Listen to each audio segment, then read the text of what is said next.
Hi guys, कैसे हो आप सब? बढ़िया। आप लोग पिछला वीडियो देखे होंगे। आज की क्लास में हम नेक्स्ट चैप्टर के बारे में पढ़ेंगे। तो नेक्स्ट चैप्टर जो हमारा है क्लास 12 का नेक्स्ट चैप्टर बायोलॉजी, जो है हमारा पुष्पी पादपों में लैंगिक जनन। तो ये हमारे लिए खुशी की बात है कि पुष्पी पादपों में क्या होता है, लैंगिक जनन की क्रियाएँ होती है। तो हम पुष्प का उपयोग तो खास करके पूजा करने में करते हैं, और किसी के आकर्षण अट्रैक्शन हो, अपनी भावना को विचारों को व्यक्त करने में फ्लावर की मदद से हम फ्लावर का यूज़ करते हैं। लेकिन पुष्प का जो है पादप में पुष्प का एक अहम योगदान होता है लैंगिक जनन में। लैंगिक जनन पादप में फूलों के द्वारा ही होता है। तो पादप में पुष्प के बारे में, पुष्प में जो लैंगिक जनन की घटनाएं होती है उसमें किस किस ऑर्गेन भाग लेते हैं, तो हम लोग इस चैप्टर में, इस वीडियो में हम लोग जानेंगे। ठीक है, स्टार्ट करते हैं वीडियो को। पुष्पी पादपों में लैंगिक जनन। तो रिप्रोडक्शन इन फ्लावरिंग प्लांट।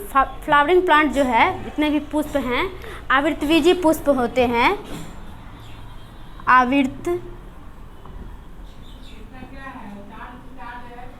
आवृतबीजी पुष्प, आवृतबीजी प्लांट मतलब जिस प्लांट के बीज के ऊपर कवर पाया जाता है उस तरह के प्लांट को आवृतबीजी प्लांट कहते हैं।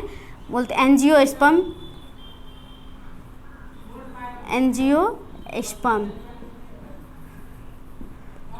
आवृतबीजी प्लांट, जितने भी आवृतबीजी प्लांट होते हैं उसमें पादप में पुष्प निकलते हैं, और अनावृतबीजी जो पादप होते हैं उसमें पुष्प नहीं होते हैं, उनका विकास ज़्यादा अच्छे से नहीं होता है। केवल आवृतबीजी प्लांट जो होते हैं उसी में पादप में पुष्प निकलते हैं। ठीक है, तो पादप का पुष्प का स्ट्रक्चर मैंने यहाँ पे बोर्ड पे बना के रखा है, जो देखिए आप लोग।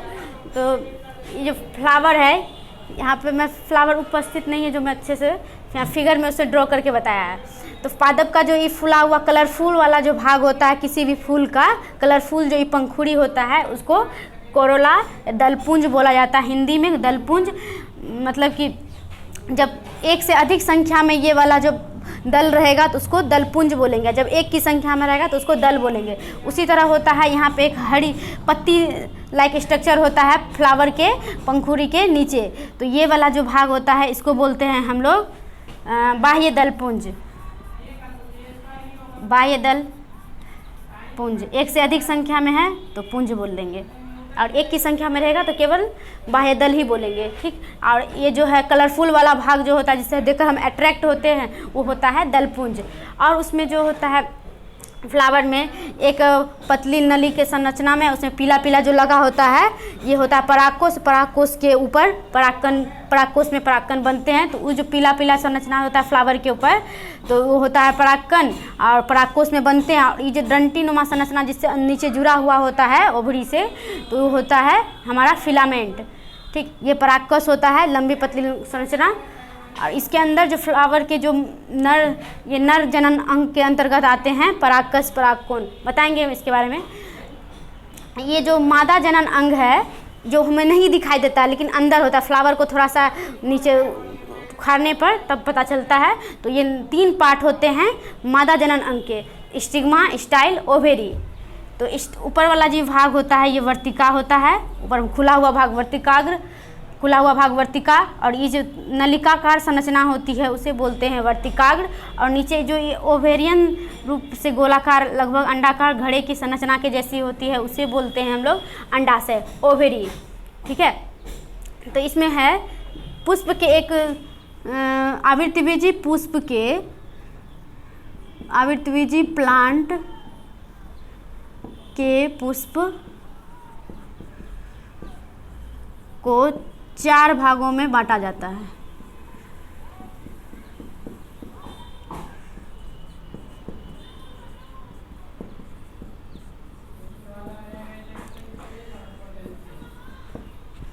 बांटा जाता है इधर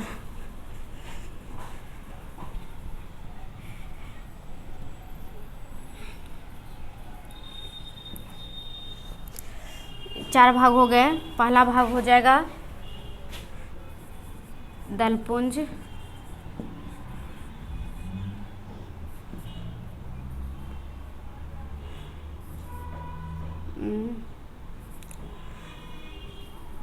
पुमंग जायांग,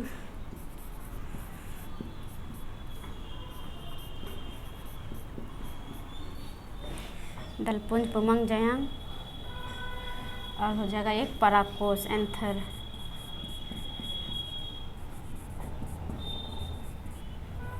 दलपुंज को बोलते हैं कोरोला,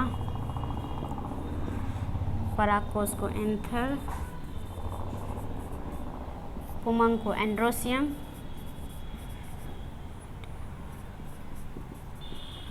और जायांग को गाइनोसियम।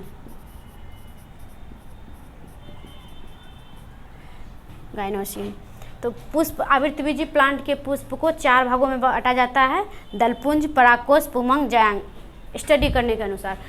तो एक क्वेश्चन आता है, पुष्प की जो कृषि होती है, पुष्प की कृषि, जो फूलों की कृषि होती है, को क्या कहा जाता है? तो वो होता है फ्लोरिकल्चर।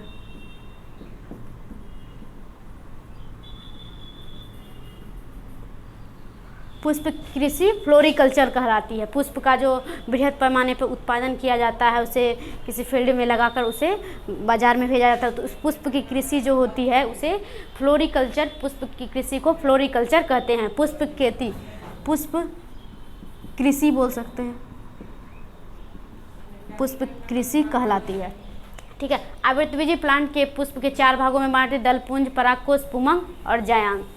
ठीक, ये फिगर आप लोग ड्रॉ एक बार कर लीजिए अच्छे से। ठीक, आगे बताती हूँ।